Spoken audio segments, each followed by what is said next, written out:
I'm gonna record this video so I can share it with everyone. Thank you for joining the Zoom. Today is the first class after the subjects that were covered in the previous classes in order to be completing the first midterm. So the information I will discuss today will be the one that will be connected to the final exam. So the final exam is not cumulative. The final exam is very much um, taking into account the information as I will be presenting it today. The quote for today is when you see one cockroach, there's probably one coming, one more coming, or maybe more coming. This is from Jamie Dimon, the CEO of JP Morgan. And it's this idea that you need to kind of use your common sense sometimes to guess things. Um, because using your common sense, I think in business is very important. But common sense is something you want to practice, you want to learn from repetition. One of the benefits of getting older is you start having your own internal statistics based on your own experiences and guesses of what happens after one thing happened. It's not always 100%, but as you become more experienced, more knowledgeable, more skilled, you become better at making guesses a little ahead of everyone else. One of the benefits of getting older. Now, there are extra credits in this class, and I want to remind you of the fact that I will be giving extra credit for clients that you will bring, clients that we can help in this class, clients like the Black Thumb Farm that we're helping right now. Um, this client was not provided by your students, but it could have been. It's a typical client that we receive. Sometimes the clients are even smaller than Black Thumb Farms. We try to give you benefit of the doubt. Even if these clients, we do not serve the clients, we still will give you the percentage for having provided the client.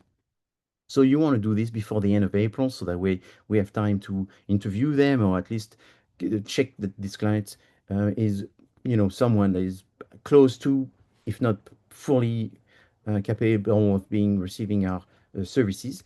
So the maximum is 4 clients that you will receive. So if you want to make sure that you get the full 4% maximum, you can always give us 5 clients to be sure this full qualifies. It's very simple. Email me the name of the person to talk to, their best way to contact them, being an email or cell phone or anything like that, and then make sure that you have to them so that way they know that we will contact them because people are very scared of receiving something for free, and oftentimes they think there's a catch in this situation. There's no catch. We're helping people. We're not asking anything beside them to come to class or meet with us in a Zoom meeting or something in order to present themselves to the students consultant. That's the only thing, and then we'll be working very hard for them. Yes, Jade, I see that you have your hand up. What is what is your question? I wanted to ask, as far as the clients that we possibly can bring towards the class, do you want us to prep them before bringing them, give them my idea essentially of what's happening, or is like leave the essentially like selling up to you?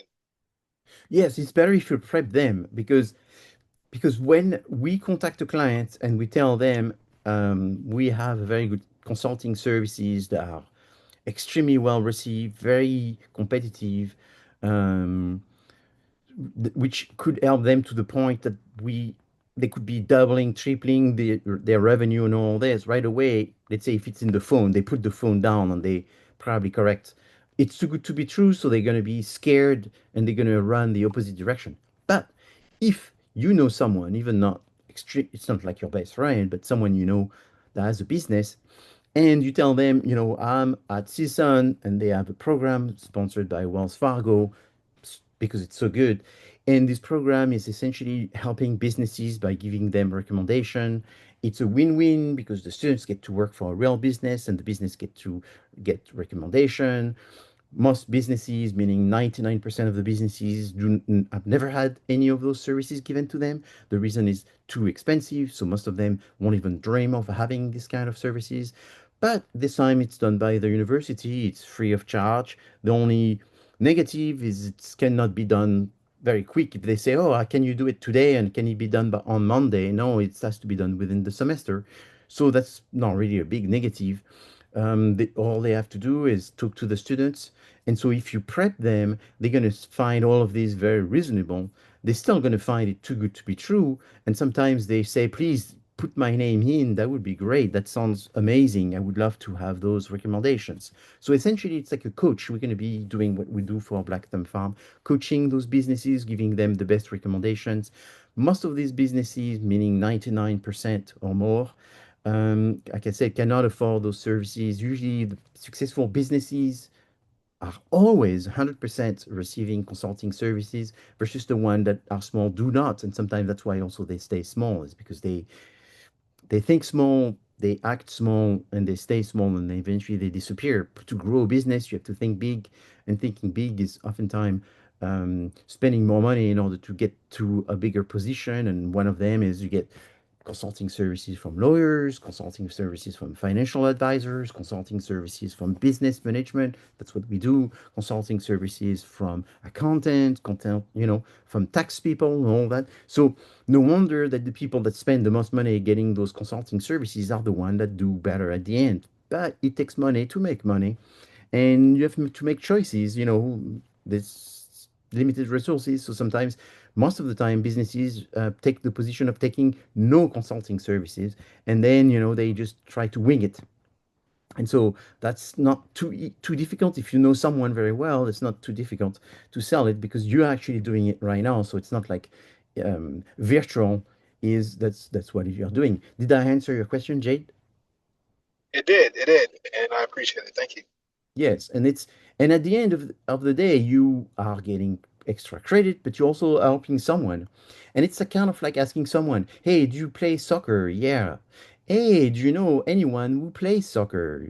Well, if you play soccer, usually it's hard to play soccer by yourself.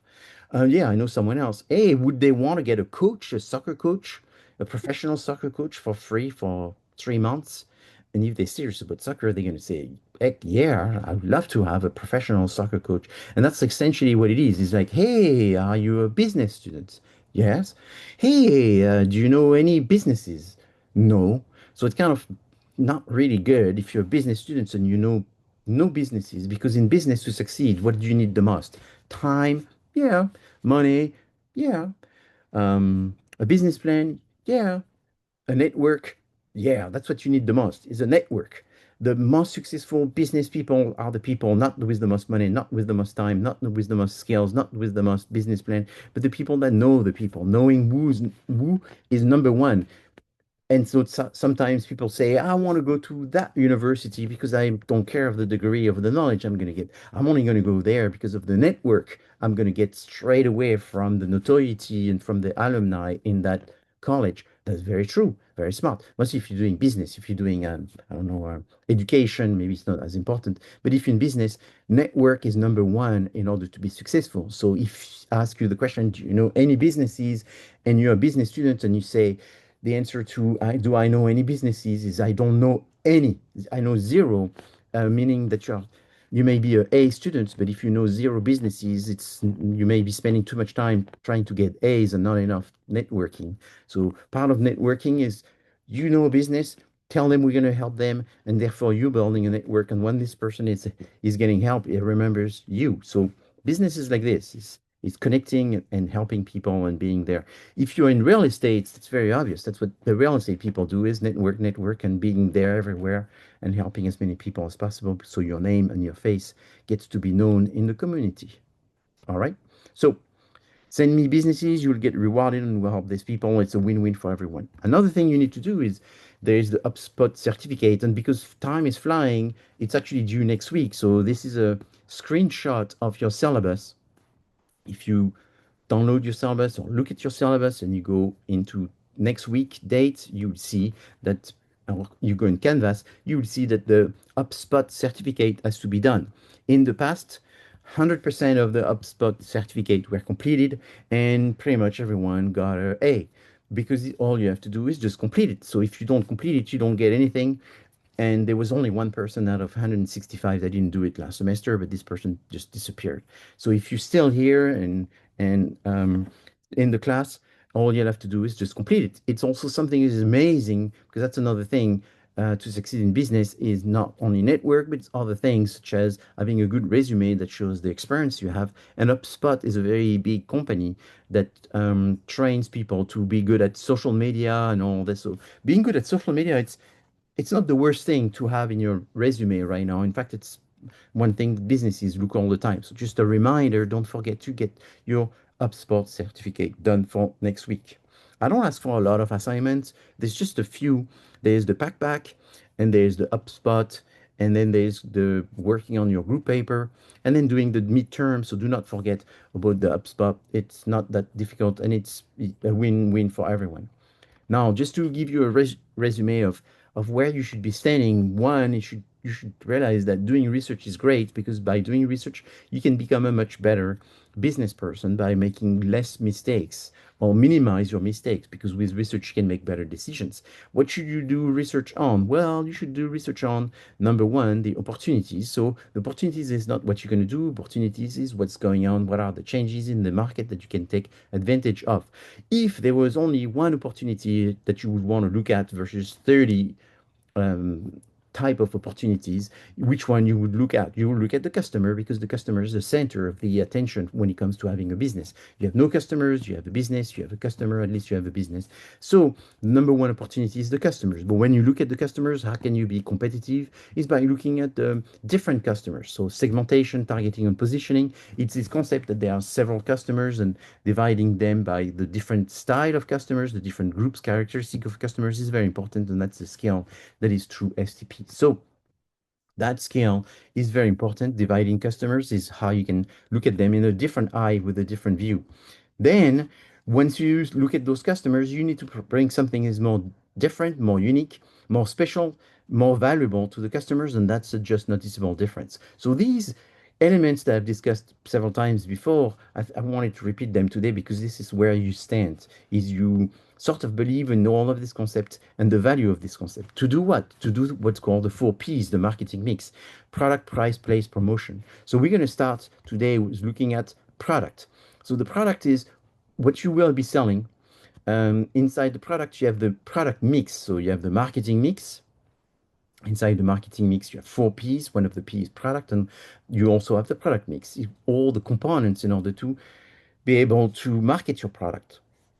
So your product is made of the instruction, packaging, warranty, image of the brand, image of where you sell it, the services also, and the different colors and any characteristics such as the benefits, also features of the product and so forth, the quality of the product, and all of this is your product mix. What is a product? A product is a good, services, organization, ideas, people, location. So the idea behind this is that a product is everything, and therefore it's encompassing all of the different type of products. So what are the types of products? Well, a good is a product. CSUN as an organization is a product.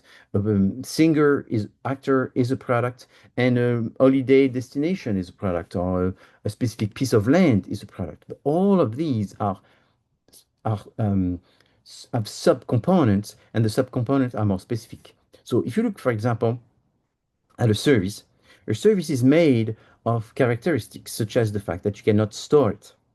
It's intangible. You cannot separate it from the provider. It's made by someone at the time of the consumption. It's perishable in the sense that it's produced at one time and it's consumed, has to be consumed right away. If you go to Disneyland, Disneyland is a service which you will consume while you are at Disneyland on the result. If you take a Uber is a service, it's consumed at the time of the consumption. And it's very variable. In fact, that was interesting. I took one of those self-driven car the other day, which was under the service of Uber, and within 5 minutes of driving with this self-driven car, this car had an accident, and I was like, "Wow, that's a terrible experience for me." Realizing that there's no driver and it's sort of very unsafe. Somehow the car didn't see something and run into it. So, but it could be a person doing that as well. There would be one person driving well, or you go to a concert and you went to a concert of, I don't know, Shakira. It was wonderful. 5 years after you go again, and it's not as good just because she is just a human being. She's not a machine, and therefore there's a variation. So services are important to think about because they are the biggest amount of products being sold, and it's fast growing, mostly in the United States. It's becoming more of a service industry more than a manufacturing goods industry. Now, when you look at a product, is you have different layers of the product. You have the core, the main benefits of when you buy a product. So you go to CSUN, what's the main benefits? To get a degree, to get an education, to get a knowledge on a specific subject. But then you also have the actual product. So the actual product will be the different classes, the different professors, and then you have the augmented products. So the augmented products, you would have the career services, the cafeteria, the sports facilities, the health and medical services, the parking, the lodging, the financial help, and so forth. So you don't go to CSUN because of the parking or the cafeteria, but it's still part of this. So you have to think about the product as being like an onion with different layers of benefits from what's the most important to what's the least important, but it's still something that is considered within the benefits of buying this product. Now you have four categories of products. You have convenience, the one that you buy on daily basis, all the brands seems the same, the price are low. You don't think too much about it. You don't make too much comparison. Then you have the shopping goods. These are the one that you will be making comparison. So you buy a TV, a washing machine, a car, that's a shopping good. And then you have the specialty products. Specialty are more rare, like you buying a graduation gown, a wedding ring, um, a luxury product. In that situation, there will be a specialty product where you will be doing it on a more rare basis. You see that all the brands are different, all the stores are different. You will try to make comparisons. The price will be higher. If you don't make the right decision, you will have regrets. And then you have the fourth category, which is the unsought products. So the unsought products are the one that you don't think of because you don't really qualify as a consumer because maybe let's say you're young, so you don't think about life insurance because you're young, you don't think about a old person cane. And so that's all the differences in the type of products. And so products may be also a brand that you don't know. You've never heard of that brand. And we don't ever know every single brand on earth. And so that's a huge category that is unsold, and it is very important. Here I have a question. So are shoes most likely shopping because there are different brands and you have maybe a favorite brands and favorite stores and you look for the comfort, and so they could they be a convenience, well, maybe very cheap like flip-flops or something like that. They could be just sandals, summer sandals or whatever. They could be just convenience. Could they be specialty? Well, they also could be. I mean, if you buy um, Louboutin, Jimmy Choo, Gucci shoes or something like that, maybe they'll be expensive. So different brands will have different categories in there. Could they be unsought? Well, they could be unsought as well because they um, maybe you don't know Jimmy Choo. I don't know. Maybe you don't know that brand. And so there may be brands that you've never heard. So you may have heard of Louis Vuitton and Dior, but maybe you don't know you know Down or or Skechers or Switchers or Snatchers. There's some other brands that we don't know everything. Okay, so it's possible that it be a variation. So it's important to see it from the eye of the consumers, not just as a general rule. The consumer is the one that decides. So it depends on the shoes. That's correct. So now, the next subject I want to cover is the concept of the product mix decisions. So when you look at your product portfolio, you have different definitions. You have the width, which is the different number of products that you have in the line. The depth is the different variation within the different width that you have, and then the length is the total number of products that you're selling. So it's like the number of SKUs, the number of items that you have in your product portfolio, and the consistency is the connection between all of these products. Are they all the same? It's like you're selling cars only, or you have cars, trucks, pickups, motorcycles, and bicycles. And so, therefore, the consistency may not be, it may just be transportation, but it will be different product categories. So, we look at some examples. Here is a brand from Procter& and Gamble, and you have detergents, soap, shampoo, toothpaste, potato chip. So, here the consistency may not be as best because you have potato chip and toothpaste and shampoo. One is food versus the other one is more like a cleaning product. But then you're thinking about how many, in terms of the width, we have one, two, three, four, five. So it's Procter& and Gamble is a width of 5. But then what's the depth of the shampoo? The depth of the shampoo is 2. What's the depth of the soap? The depth is Camay, Ivory, La, Va, Safeguard, and Zeta. So it's 5. So the depth is the variation within each category versus the width is the number of categories. And then the length will be counting all of these and just looking at it like that. The ballpark seems to be like 20 or something like that. So it's very simple. You just have to know the definition. Will this be in the quiz? Yes, I would imagine there's maybe two questions on that. Is, you know, if um, Nestle has sells five type of chocolate, uh, is this the depth or is this five flavored chocolate? Is this the depth, the width, the length, or the consistency? And five different flavored chocolates, that would be the depth. Just each flavor is just a variation within one category, which is chocolate flavored with this, flavored with that, flavored with this. So it won't be controversial. It'll be pretty obvious, but you just have to remember what's width, length, depth, and consistency. Another thing that you need to know is the fact that when you have a product line, you can do upward stretch and downward stretch. The idea is that you can make the product more fancy or less fancy, more special or less special. And why would you want to do that? Well, because you would want to expand the number of customers that will be interested in buying this product. So if you are, we're talking about Louis Vuitton, or let's say Toyota, you Toyota and you want to sell more products, so you create a cheaper version of Toyota, so that's a downward stretch. But then you want to sell less cars, but you want to sell more expensive cars, more fancy cars, and then you create a more luxurious version. So that's what they did. They have Lexus as the upward stretch, and the idea is to create more of a luxury versions. Brands do this all the time. Here's an example of Mercedes-Benz, where Mercedes-Benz would have the bottom Mercedes-Benz, which is called Smart, the smart cars, and then you have the upper part of Mercedes-Benz, which is called Maybach. So Maybach is an upward stretch versus the Smart is a downward stretch. But you see this with Armani, for example, which has several type of um, conversion of the original brand into more mass-produced type of brands. So this idea of upward and downward is great sometimes from a increasing revenue, increasing profit perspective, but sometimes it's short-sighted as well because it damages the brand so much that some of this works for a certain time and eventually it doesn't work anymore because the brand value has been diluted. So it's a dangerous decision, so it has to be well thought of.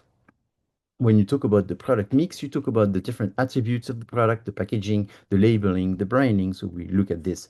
In terms of quality, you think about the variation of quality. When you are the producer of the product, you have control over the quality. You have to think about the features, the order of the features, the most important. And then you think about the design and the style. So here's this very revered designs from Apple, from the phone to the laptops. But design is very important because packaging sometimes is the reason why you buy a product. The packaging may be what makes people recognize the product, but also what makes the product more easily used. Here's all kinds of iconic, famous packaging that has been helpful in selling the product, from chocolate to beverages to breakfast cereals. The idea is that with the packaging, people recognize it. With the packaging, people become more loyal. With the packaging, people know more what to expect. With the packaging, people have an image of what the product is. Ballast Point is a beer that started to be extremely successful in about 2010 within a movement which was the craft beer movement. And their packaging is very iconic, and it was very different than every packaging that was available at the time.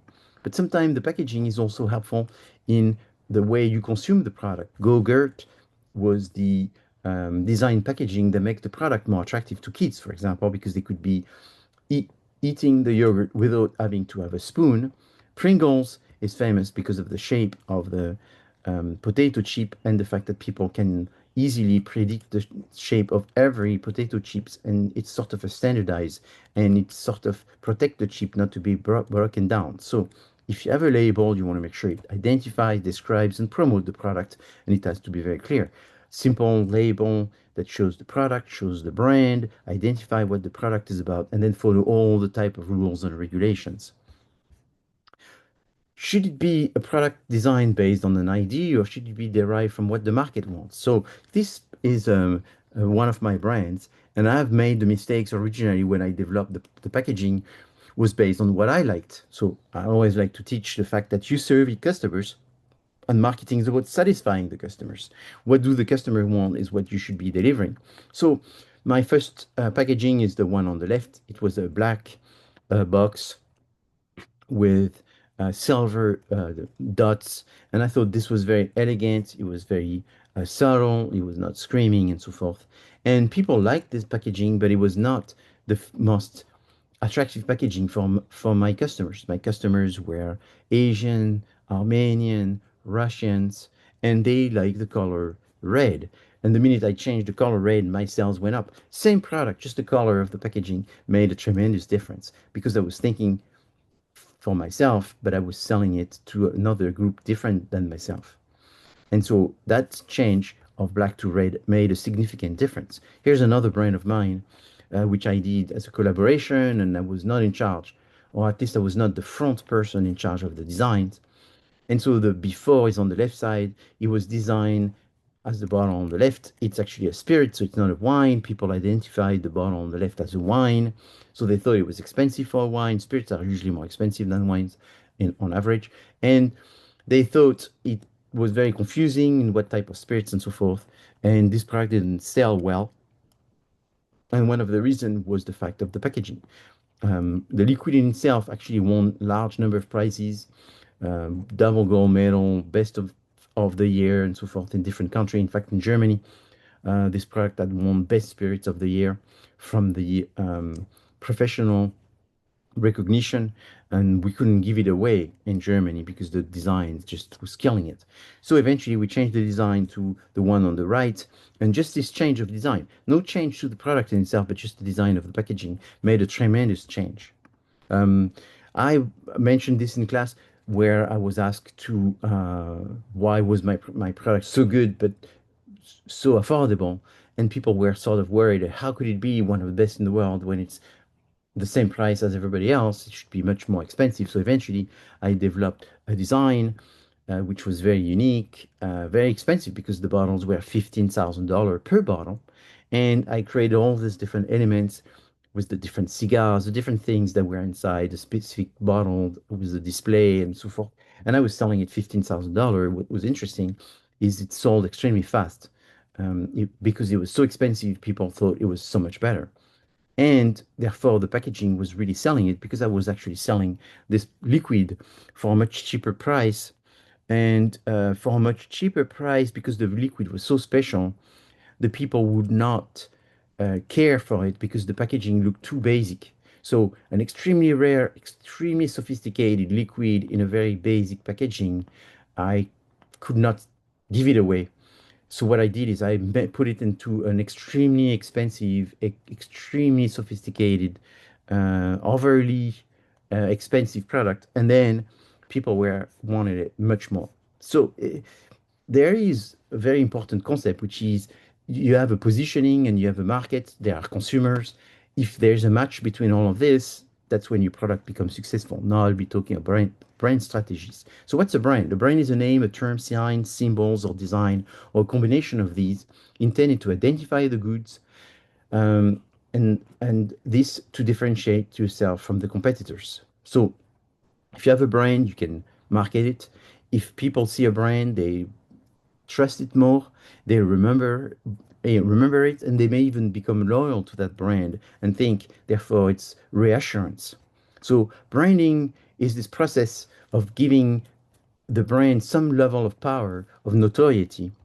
The idea is that you're creating an association between the brand of the consumers, and eventually people get exposed to that brand, recognize the brand, and make some association between what the brand is and and what you expect the brand to be.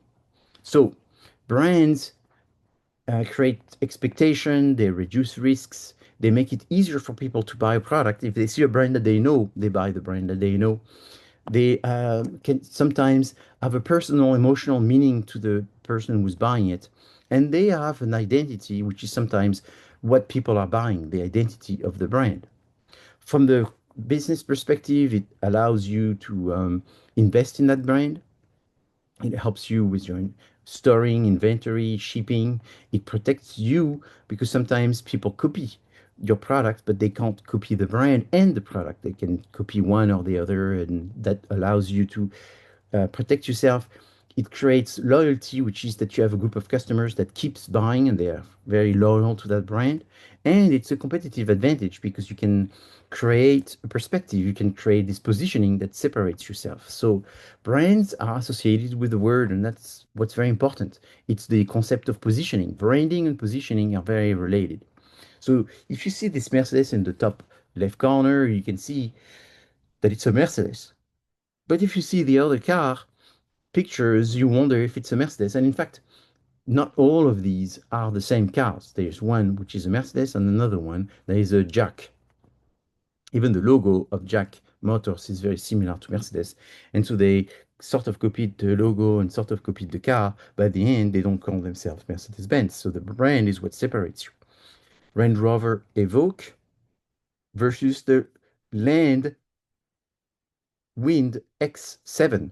So here again, you can copy the product, but can't copy the product on the brand. Here's another one, BYD on the left, and then the Porsche Cayenne on the right. So copy the product, but they can't fully copy. Here's another one, Geely, which is sort of copying the Rolls-Royce, but they can't copy the Rolls-Royce. So it's important to see that if you're developing a product and your product is successful, it will be copied, and eventually you're going to have to create innovation in order to stay competitive. But the brand is another part of differentiating yourself and staying competitive. So think of a brand that is competitive due to its packaging. So Coca-Cola is very this this different because of its packaging, and Pringles is different. What about due to its taste? So you have like Häagen-Dazs ice creams, you have Guinness, which is a beer, has a very distinctive taste. What about of its the shape of the product? So we see all the iPhones have developed in different shape that allows you to recognize the product. But another product that's very iconic from its shape is the 911, which is cultivating this shape since 1965, trying to keep the engine in the back. For a long time, they tried to keep it air cool, and eventually they had to make it water cool. But they keep the six cylinder in the back 911 project going again and again. And that iconic shape is what they're trying to keep within the design from the next generation. Think about a brand that is famous for the high quality services. So I put there a few that you may know, Virgin Atlantic for their services for international travel.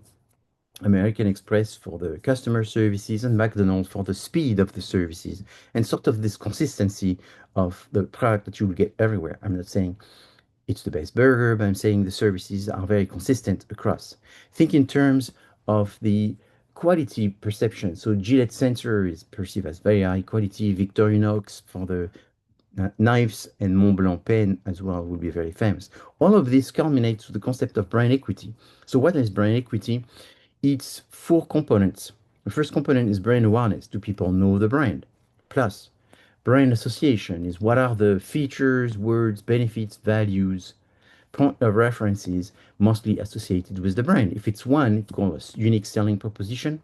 If it's multiple, is you don't want to have too many because otherwise having more makes it harder to remember. In fact, people remember none if there's too many. So the magic number is maybe two, maximum of three association, more than three, they remember zero. Brain quality is like a spectrum from lowest quality to the highest quality. And when you own a brand, is you want people to shift the perceptions towards an attitude that the brand has a higher quality, which is a third level, deeper reason for why buying a brand. And then the upmost important part of the brand equity is the brand loyalty, is how many people care for the brand, how many people repeatedly, consistently, frequently buy the brand or recommend the brand to others. So which is that they do the marketing of the brand. They suggest, recommend, advocate for the brand to others. That's very important because you reduce your marketing costs, you increase the benefits of having more customers and the marketing that you've done. But also, brand loyalty helps you with the distribution networks. Distributors are very risk averse. They're only going to sell the product that gives them the biggest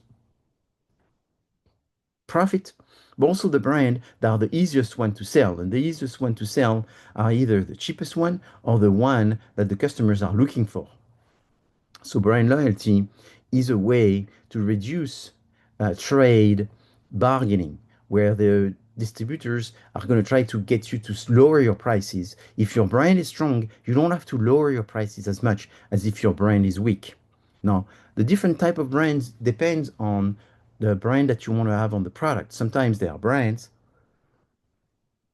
which have no, which the company does not appear. So Procter and Gamble, nobody buys anything Procter and Gamble, but they have multiple brands for different product category, and sometimes they have multiple brands within the same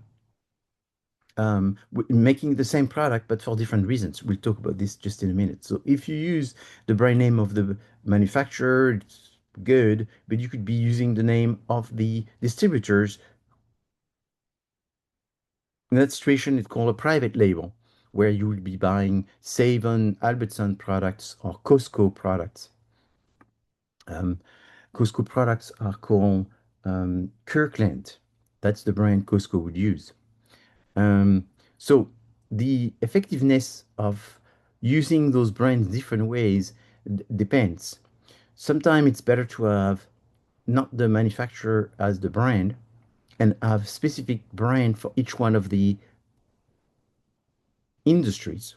So you'll have specific brands for toothbrush, specific brands for headphones, specific brands from TV, specific brand for radios, specific brands for phones, but it's all the same manufacturer. And sometimes what you do is you keep the same brand for everything. Specific brands are great because they increase people perception that the brand is very specific to a category, therefore has more skills, more experience, is more knowledgeable to that category. So that brand only does electric shaver, but doesn't do coffee machine.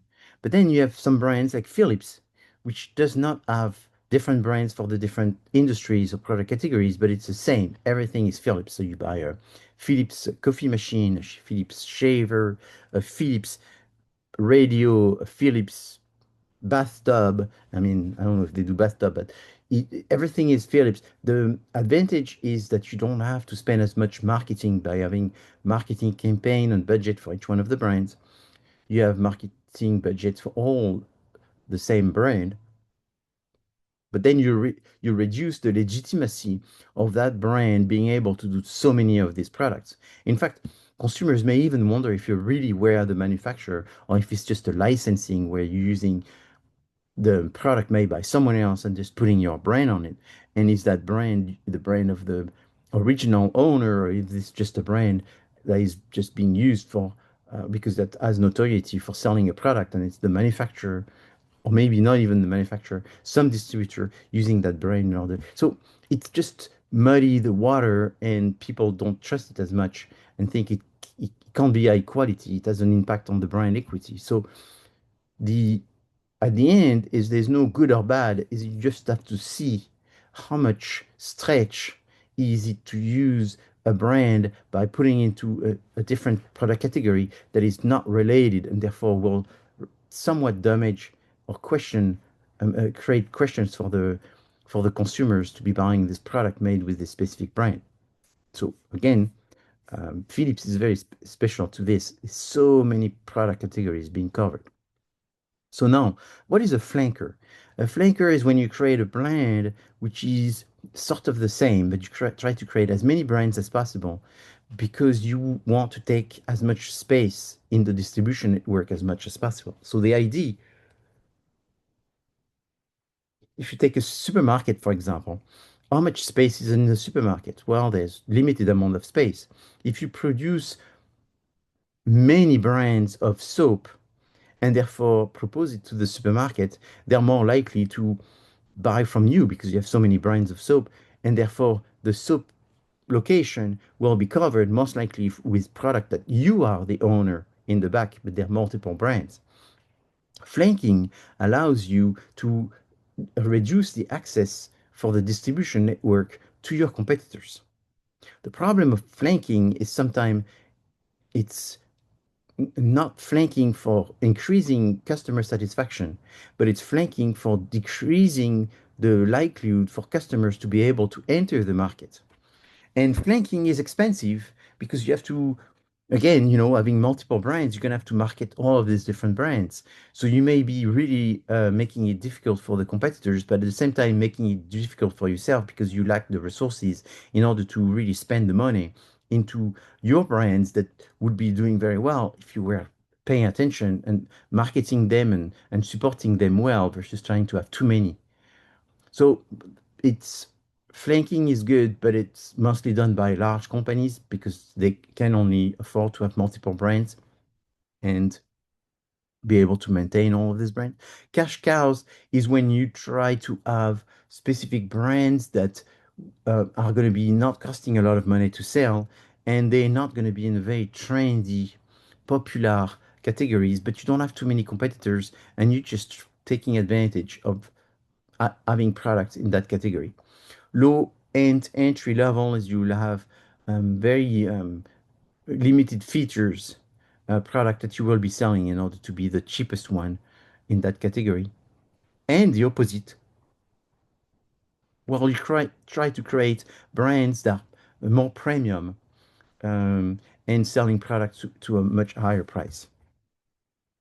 Brand personality, very quickly, is explaining the fact that you may have brands that are perceived as almost human, and people are thinking about those brands as if they were not a product but a real human person. So Porsche has many different names, and you can see that they didn't randomly pick up those names: Carrera, Boxster, Cayenne, Panamera, Cayman, Macan, and Taycan for no reasons. Each one has some kind of relations to their history, to an element in the market that is meaningful because of what the product can do and therefore is related to what the brand stands.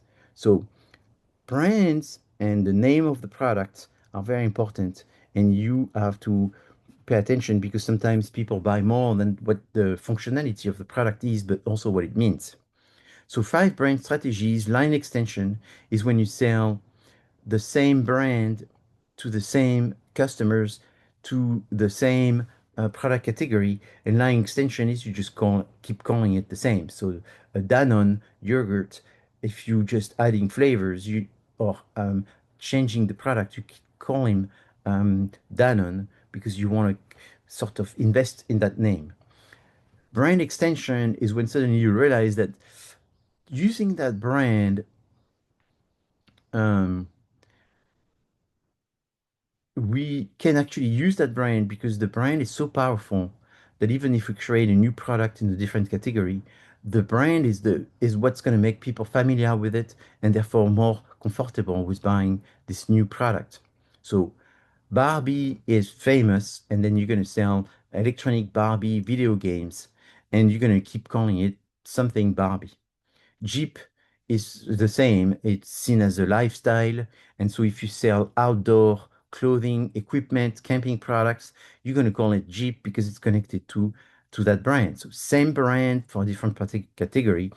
But maybe if you are selling, and I talked a lot about soap, Jeep soap, maybe there's a weak connection there, so that would not be a good brand for trying to sell soap or I don't know, mineral water or something like this, or computers or whatever. But for something that has to do with the outdoor lifestyle, it could work. Now, multi-brands is when you have multiple brand for an existing category, and here is very much this idea of flanking, also doing segmentation and targeting. You see multiple reasons why people would want to buy the product, different group of customers with different needs and benefits, and therefore you will create multiple brands with slight different perception of what the brand does. And so that's very common in the detergent um, like the laundry detergent. Well, they will tell you that brand is really good at keeping the color versus that brand is very good at removing the stains. The reality is all of these brands are good at colors and removing the stains, but they will create different brands with the focus stressing one characteristic that the product does because that characteristic is very meaningful to a specific customer. To that customer, they will talk about the fact that if you're doing a lot of washes and your clothes is very dirty because that's what these people care. And the other group is you will talk about the fact that it protects the fibers and doesn't damage the piece of cloth and the material because that's what these people care. But the product is actually the same. The only difference is the brand and the communication of what that brand does. Then the new brand is when you try to have a new brand for a new product category. And the idea here is you want to be very specific. So it's like probably a specialty product, and people like have a higher expectation, and you're going to try to really make sure it fits well.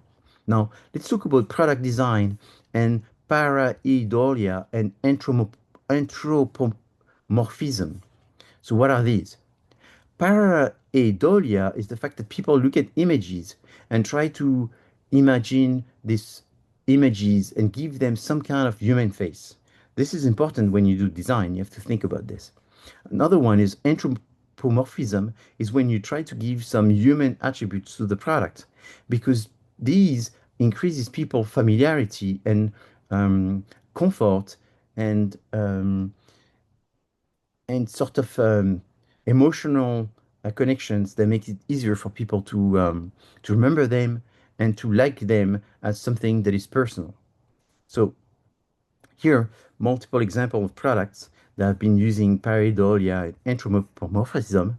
Um, when Michelin created 125, 30 years ago, the tires, they came up with a Michelin Man because they wanted people to see this this human connection with the product and the bottle design for the perfume from Jean-Paul Gaultier, but also the Pringles with the faces, the McDonald's with the clown. All these different designs of cars are very much impacted by this concept. So it's important when you do design to think about these. So the product mix to remember is a product is the generic term for a good, a service, an organization, an idea, a location. They are full nature of services because services are special in the sense that they are intangible, inseparable, variable, and perishable. There's three levels of product, like this onion shape, the core, the actual, the augmented. There's full classification of products, convenience, shopping, specialty, and unsought. When you look at your product mix, you think in terms of stretch, line, depth, consistency, length, width. And then when you talk about brand equity, what are the four components of brand equities? You have the fact that you know it or you don't, awareness, that you have some word association with it. You think in terms of the spectrum of quality and how many people care for this brand, the brand loyalty. And then when you decide which brand you're going to use, you can use the manufacturer brand or you can have different you can have a combination of the manufacturer brand and a model, like Volkswagen Beetle. So you'll have the Volkswagen is the manufacturer brand and then a specific model, and the Volkswagen Golf or the Volkswagen GTI or the Volkswagen Rabbit or whatever you have, the second Passat and so forth. Oh, you could have a specific brand for each one of these. So that's important. Like someone says, I'm going to buy a Corvette or a Mustang. That's very well branded product because people don't even say Chevrolet or Ford. They speak specifically of the model and it's associated. And then there are five brand strategies: line extension, multi-brand, and new brand. Another one that I didn't mention when we were on that slide is the concept of co-branding. Co-branding is important because it helps to gain from the additional value of the brand added. So it's like you have a Dell with a um, with Pentium processor, or you have um, a Ford with a diesel Cummins engine, or you have ice cream with a chocolate from this producer in Dubai, or something like this. All of these co-branding are important because they just add. But you have to do things for specific customers, knowing what they want and the reason why you're doing it and what you expect the result of these combination of the feature of the product, of the design of the product, and of the branding of the product and what it would do for the customers.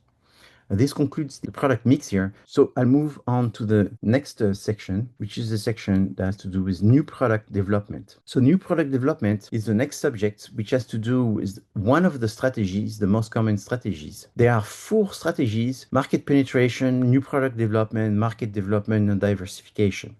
You had to learn this for your first midterm. These are the four basic strategies that cover 70% or more of the potential strategies. There's 100 strategies, but those four probably cover 70%. So it's really very good to know these and remember these even after you graduate. Of these, maybe the most important one is product development. Why? Well, because it's the fact that you have to create a new product. So how do you stay in business, get in business, satisfy a customer? But the problem is, customers, once they're satisfied, they want more. They want some changes. Your competitors are going to come up with innovation of new products, so you're going to have to come up with new products. Strategies are the broader, more long-term direction that your business is going to take. So you have the concept of the broad strategies, and the narrow is the tactics. So the tactics are the activities you will do in order to fulfill your strategies. So just remember this. Okay, so the high level strategy, the low level strategies, and the tactics. So four basic strategies.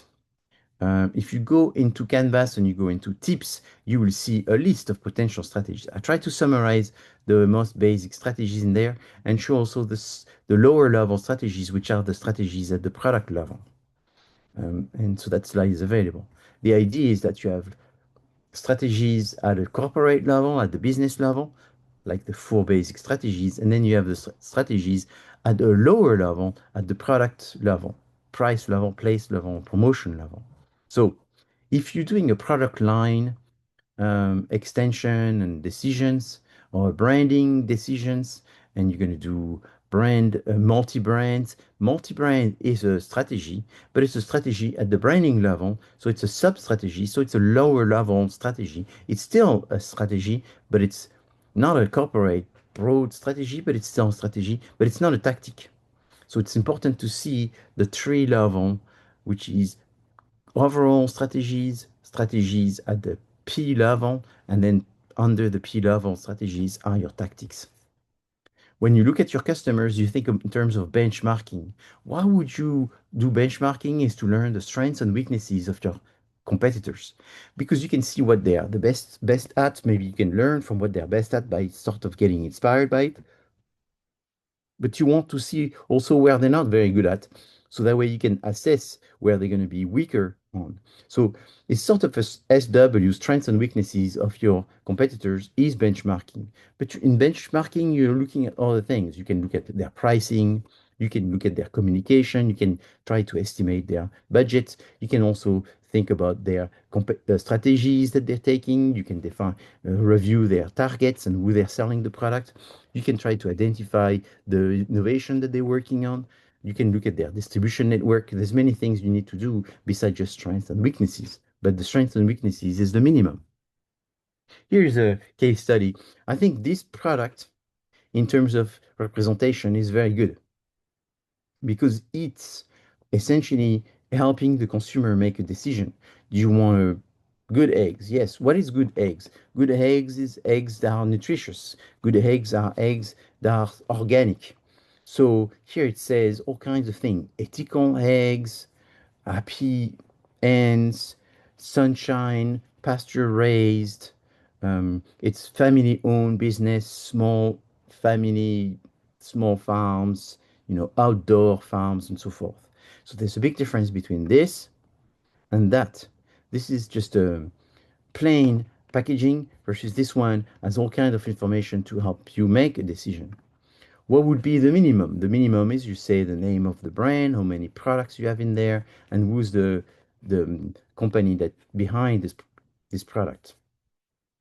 Another thing you could do is you could say, no, we want people to see the product, but here, all you see is the product.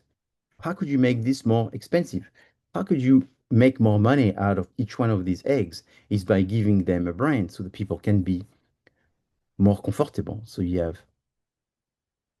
have essentially A, which is very poor. So you sell this, let's say you have 10 eggs, you sell this $5, but here, so then you can sell it more because there is some that perceived value of the product because suddenly it's reinforced. But then you can go and say it's organic, but then you can say pasture raised and you can have more information. The more the information, the better. So what I'm trying to say here is oftentimes new product development comes from the fact that you have to also develop the product packaging. And so this is from the website of the design agency. And at the beginning of the class, I was talking about the importance to use consultant. Um, One consultant that oftentimes businesses use is a social media consultant, a internet website consultant, and sometimes a packaging design consultant. Big firms doing consulting are expensive. But now, due to the internet and the globalization of services, you can use sites such as Fiverr, where you can have access to designers which are much more affordable because they are not in the US, they are overseas, and they can give you a lot of value for your money in coming up with many different designs. In addition, with AI, they have themselves improved the quality of their designs and the variety of their designs and the quality of the research that they may do in order to come up with solution of the designs. So here on the left, you can see the designs of Vuitton and how they presented themselves. It looks very old and not very modern, and it sort of not it gives you a feeling maybe that it's not totally um, a very complex product. It lacks sophistication. It's a little too primitive. So the designer decided on really coming up with all kinds of information that will be displayed in a way that it's more attractive. It gives you this more craft, more artisan feel to the design of the product and use the entire space of the box. It's like, why using limited space on this design? There's a lot of empty space, so you really maximize the surface. And then you can make some different variations because you'll have different model of eggs. This company started with all kinds of prototypes. They started on a piece of paper. This was done very in the most artistic way, thinking of the different font and the impact the font has, the different elements that you will be using in decorating and how is it perceived? Does it increase people perception of the quality of the product? Does it make the product look more expensive? Does it make the product maybe give expectations that this product may be uh, tastier, right? So this company not only worked for these Vital eggs, but they also work for all kinds of different organizations, some that you may know, such as Starbucks, by redesigning the products in order to make them more exciting. But that's all what business is about, is making it better. Sometimes the better is making it look better. So it's the same thing, but it needs to look better. So here's a glue. And here, this glue is the glue that we all know. And you try to glue something and you find it very difficult. So someone finds that the big problem of that glue is that you have to wait. Consumers don't want to wait. They want it to be glued right now. So someone invented the super glue. Instead of waiting half a day, one day, overnight, suddenly you just wait for a few seconds and the glue worked. What is this? This is someone that recognized the problem. People do not want to wait 24 hours for the problem to be solved. They want to wait a few seconds. So we have to come up with a solution. So it's always problem, solution, opportunity, gap, and solution that you provide. The problem is once you get come up with this solution of having created a glue, now you're not the only one that created this special glue that is a super glue, a fast glue, a few seconds glue where everything gets glued on. When you think about this, is you think about these brands to be some of these brands not so famous, when in fact you have a very famous brand of glue, which is Scotch. Why did Scotch didn't come up with the solution of the problem? They should have. They were dominating the glue. Why did they wait for someone else to come?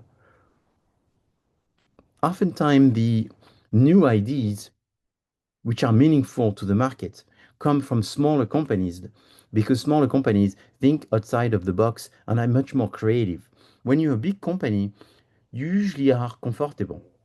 You usually don't make changes. You're very risk averse. You're enjoying the current success and the past successes. So you're not don't have to come up with something disruptive. So disruption comes from businesses that have to be disruptive because they because there's no space for them unless they come up with something that is significantly better. And the big businesses sometimes they disappear because they take forever to catch up with this disruption that was created by a small company. So eventually Scotch came up also with their super glue, but that's not the most successful super glue because they came too late in the game. So then, Scotch, does that mean that they are doomed, that they cannot go further? Well, they can go further because suddenly they can realize that yet they may not have been the one that came up with the concept of a few seconds glue, but they are realizing that the glue that people are buying from their competitors are very liquid, too runny. People are complaining about this, too liquid glue, and it's hard to place on the objects, and most of it falls. So then they come up with the idea of suddenly having a gel glue. And the gel glue is the disruption because this problem of the seconds was solved by someone else. They have to come up with the next new, just not noticeable difference. So it's like a constant need for leadership. But to be a leader, you have to take risk, but you have to take risk, calculated risk by identifying what is the best problem that you want to solve. So you're not in love with the solution because that was the glue. You're in love with the problem, which is we've copied the glue, but we made it better because we made it as a gel. So everything is like this. So people have dry eye. So then you say, you know what? I'm going to create a eye drop for people to lubricate their eyes so that way they don't have dry eye. So then that's fine. You become very successful, but quickly enough, there will be other brands that will come up with a dry eye product. And right away, you need to go back. You created the relief for the dry eye, but now you have lots of competitors. Your market share is going down. So then you do the same thing. You come up with a gel drop up because people are saying the dry eye thing is great, but I need to be better and better. And you have to keep innovating. One slide I want to show you that it's something that's very important that you should always have when you're creating competitive analysis. So this, what I'm going to show you now, you will see it in the samples, but I want to stress that the competitive table is the best way to talk about your competitors because it's a picture that is worth thousand words. You show your competitors, you show the points, characteristics of features of the product, and you show how you compare. And what you do is you come up with new characteristics which are important to your target, and then you place your point of satisfaction and the one of your competitors. So here's one table, here's another table, different colors, here's another table, different way of presenting it. Here's another table with brands and so forth. Here's another table and so forth. These format of tables are very important. Should you have one of these in your appendix, appendix 5 in your paper, your group paper at the end, you should. In your strengths, weaknesses, opportunities, and threats, where you talk about this. You talk about this in your threats. What's the most common threats? Competitor. So you do a competitor analysis. Do you talk about your competitor and the issue with your competitors in your threats? Yes, you can broadly talk about it, and then you create an appendix that go in more detail talking about one specific competitors or two or three competitors by doing benchmarking, which is the strengths and weaknesses of your competitors, and you create a competitive table. So just remember this: have a competitive table, talk about the SW of one or two or three competitors, and mention who they are briefly inside your thread section with a reference to the appendices. And that way you have a full view of who are the competitors, what are they good at, what they're weak at, and how do they match and how do they compete specifically for the characteristics that are important for your target, right? So all of these are different competitive tables. Okay. So that one is like another one that is very explicit, um, showing the different brands in terms of sales. So these are very important slides, and I recommend them. If you don't have any questions, I wish you a good day.